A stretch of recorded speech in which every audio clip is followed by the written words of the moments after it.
네, 안녕하세요 여러분 반갑습니다. 네, 저는 오늘 글로벌 AI 기업의 초기 멤버로 일하며 성장한 이야기 주제로 발표할 김수빈이라고 합니다. 반갑습니다.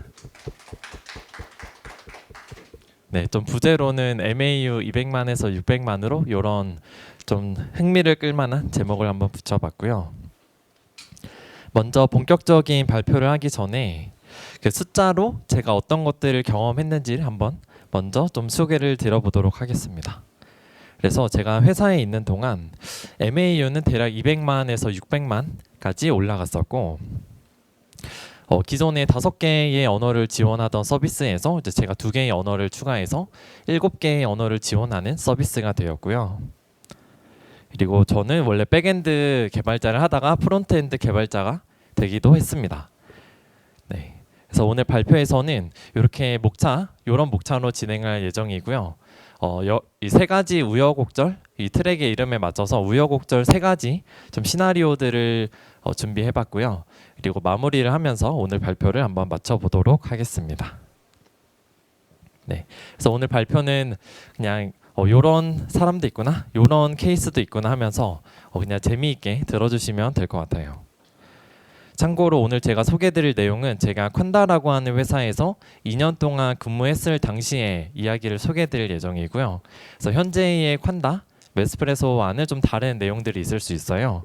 그래서 참고해 주시면 좋을 것 같고, 그리고 퀀다라는 서비스에 대해서 모르시는 분들이 계실 수도 있어서 이 서비스도 간단히 소개드리면, 이 퀀다라고 하는 서비스는 문제 사진을 찍어서 문제를 검색하거나 풀이해주는 서비스예요. 그래서 주로 초중고 이런 학생들이 수학 문제, 특히 수학 문제나 뭐 다른 과목들의 문제들을 찍어서 문제를 풀기도 하고 검색도 하기도 하는 그런 서비스였고, 선생님과 1대1로 문제를 이렇게 질문하고 답변하는 이런 채팅 서비스도 있는 그런 서비스였습니다.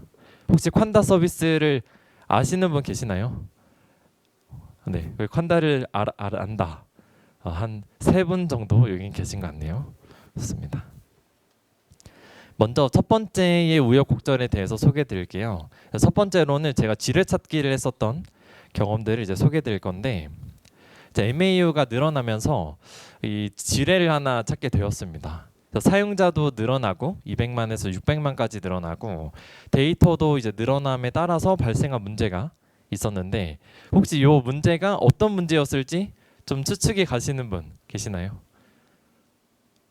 일반적으로 이런 문제가 발생했을 것 같다. 네, 뭔가 조용하신데요. 이제 발생했었던 문제는 데이터베이스 부하의 문제였어요. 그래서 요거는 슬로우 쿼리, 아마존 RDS에서 볼 수 있는 슬로우 쿼리 스샷을 이렇게 넣어둔 건데, 이게 실제로 회사에서의 스샷은 아니고, 회사에서의 스샷은 이제 제가 사용할 수 없기 때문에 이제 다른 자료들을 첨부한 것들입니다. 그래서 회사에서는 RDS를 사용을 하고 있었고, RDS 부하가 점점점 늘어나고 있는 상황이었어요. 그래서 비용과 지원도 점점점 늘어나는 상태였고, 그래서 기존에는 인스턴스 타입을 점점 늘리면서 데이터베이스 클러스터의 CPU와 메모리를 점점 늘리면서 임시 조치로 이제 대응을 하긴 했는데, 이걸로도 이제 해결이 되지 않는, 인스턴스 타입을 더 늘릴 수 없는 수준까지 어떤 비용과 부하가 올라가게 되었습니다. 그래서 이걸 이제 해결하기 위한 방법들을 이제 하나씩 소개해 드릴 건데, 먼저 이 구글 시트에 이 슬로우 쿼리, 앞에서 이런 슬로우 쿼리 있었죠. 이 쿼리들을 다 하나씩 보붙해서 구글 시트에 정리를 했습니다. 그래서 어떠한 슬로우 쿼리들이 지금 발생하고 있고, 데이터베이스에 지원을 주는 어떤 핵심적인 쿼리들을 다 시트에 정리를 하고, 이 각각의 슬로우 쿼리를 해결할 담당 백엔드 개발자들을 다 지정을 했습니다. 그래서 어떤 사람들이 어떤 이 슬로우 쿼리를 해결할지 다 매핑을 해두고, 그리고 이 슬로우 쿼리는 이제 로우 SQL의 형태로 남는데, 백엔드 코드에서는 ORM을 보통 사용하죠. 그래서 이 ORM과 이 SQL을 매핑해서 찾아내는 작업들을 진행을 했습니다. 그래서 이 RDS 모니터링하는 이 부분에서는 로우 SQL 쿼리가 남는데, 이게 어느 ORM에서 발생한 쿼리일까 이제 역으로 찾아야 했었던 거죠. 그래서 당시에는 저희가 파이썬으로 만들어진 장고 API 서버를 이용해서 개발을 했었고, 그래서 장고의 ORM에 따라서 이렇게 매핑을 하는 과정을 거쳤습니다.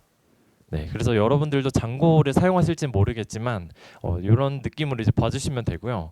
그래서 SQL에서 이제 셀렉트로 나타나는 것들이 이제 특정 컬럼들을 선택해서 셀렉트하는 것들은 뭐 장고 ORM에서 밸류즈 리스트 이런 이제 메소드를 이제 다 코드에서 찾아가지고 요 ORM이 이 SQL인 것 같다 이렇게 찾아내고 또 where과 join 문이 있는 것들은 장고에서는 보통 필터, get, exclude 이런 이제 메소드로 또 찾아낼 수 있거든요.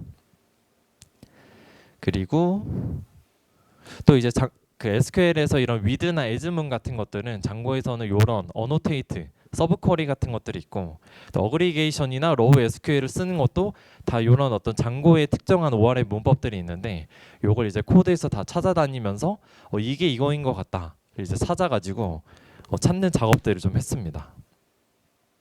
그래서 지뢰를 또 제거하는데 이렇게 쿼리를 찾았으면 이제 쿼리를 어떤 식으로 해소를 했는지 소개를 드리면 인덱스를 이제 추가하거나 제거하는 작업들을 대체로 많이 했습니다.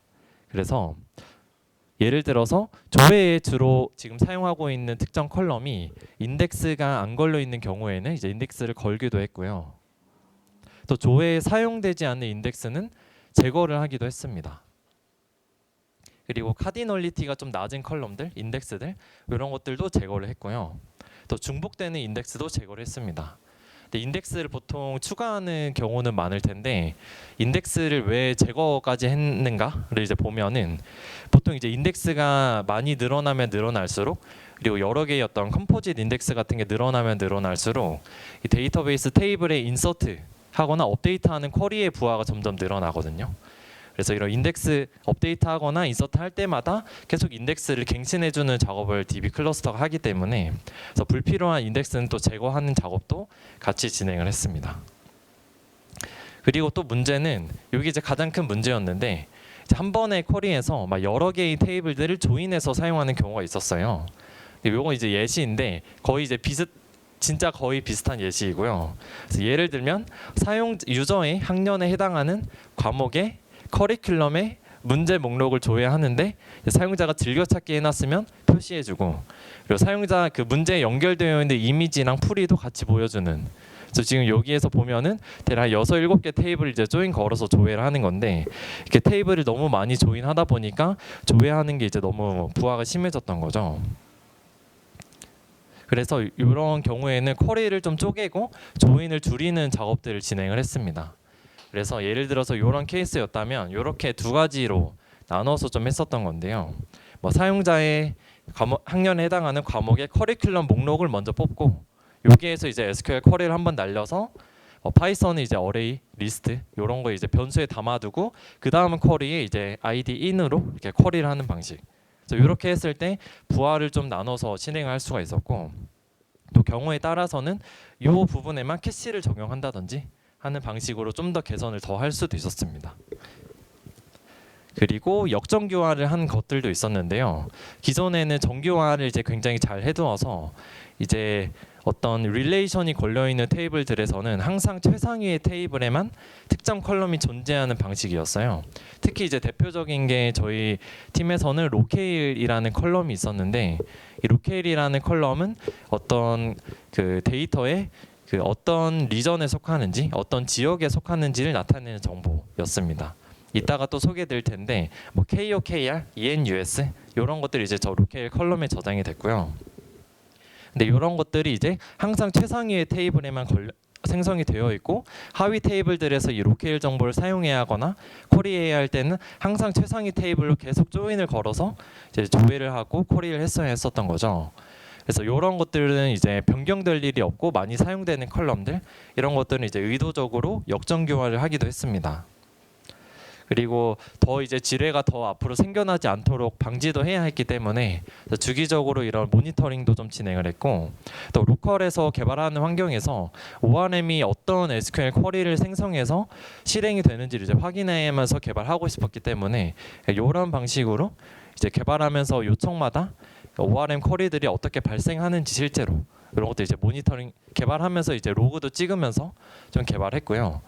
네, 그리고 코드 리뷰도 좀 꼼꼼하게 하면서 DB 쿼리나 혹은 새로운 테이블을 생성하거나 수정할 때 이럴 때 좀 코드 리뷰도 좀 더 꼼꼼히 하면서 개선을 했었습니다.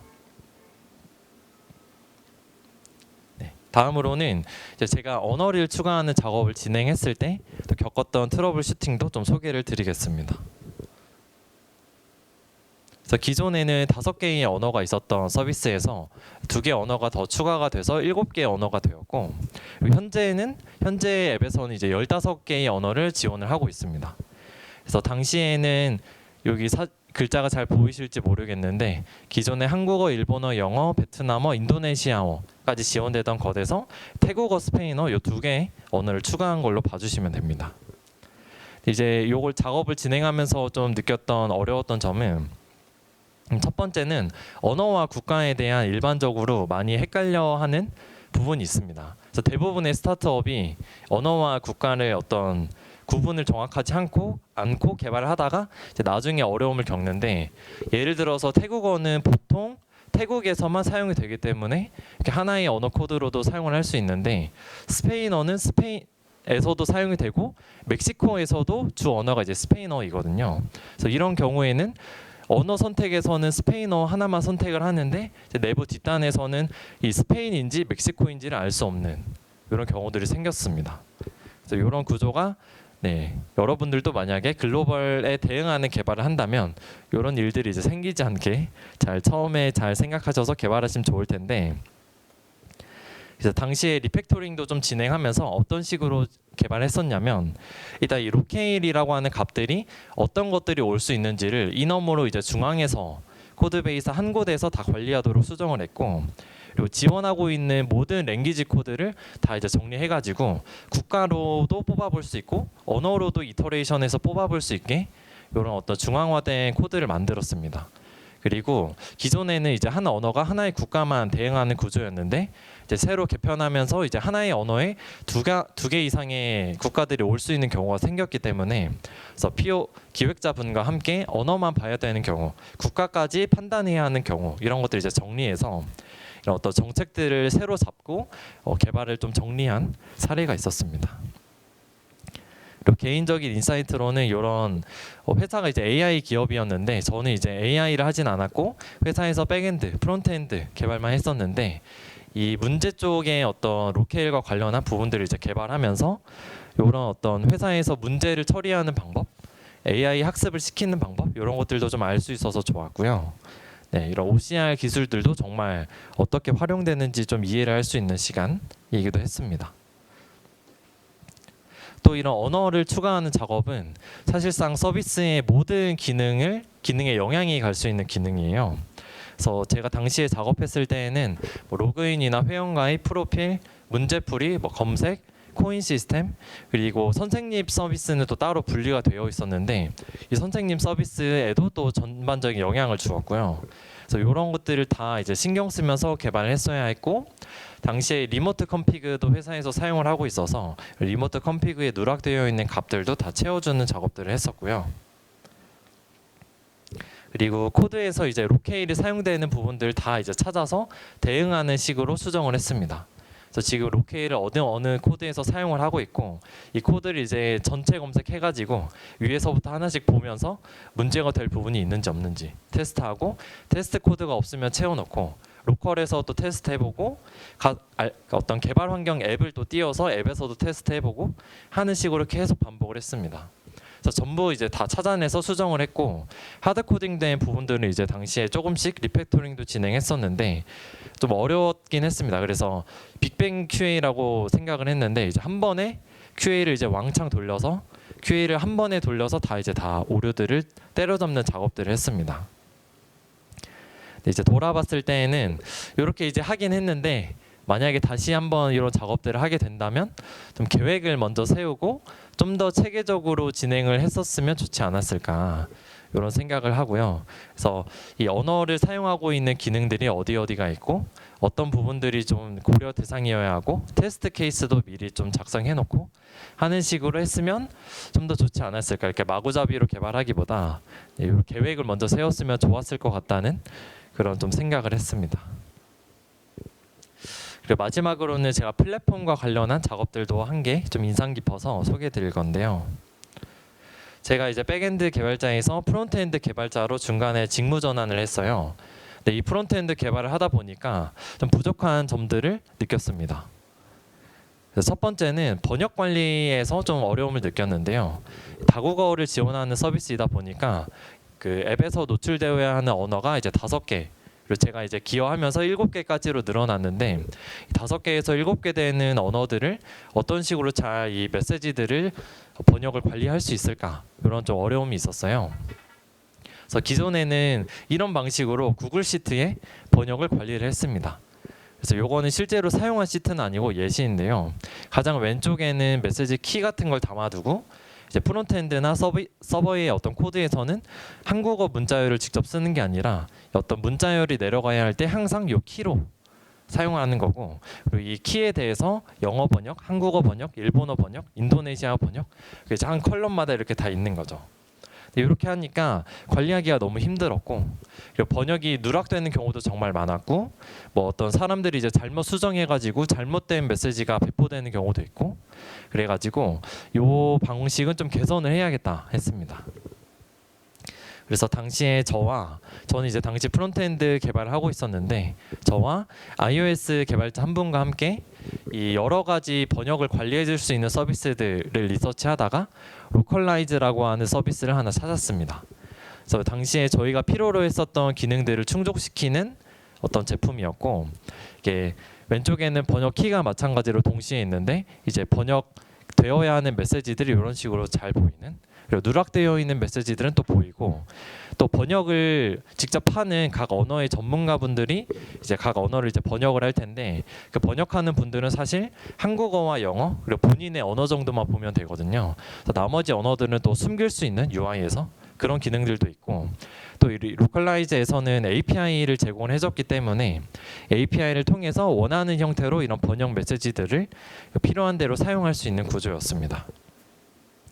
그래서 서버 쪽도 제가 만들었었는데 API로 번역된 이 문자열들을 다 다운로드 받고, 파이썬 장고 서버는 특이하게 PO 파일로 이제 번역 메시지를 관리해요. 그래서 PO 파일로 다운로드 받고 이걸 컴파일하면 MO 파일이 나오는데, 이런 것들을 이제 적절히 반영하는 어떤 스크립트를 짜서 사용했었고, 또 프론트엔드 쪽에서는 그 홈브루로 이 로컬라이즈 CLI를 먼저 설치해두고 이 CLI로 JSON 파일로 만들어서 특정 경로에, 언어에 해당하는 특정 경로에 템플릿팅해서 저장되게 하는 그런 스크립트를 만들어서 번역을 관리했었습니다.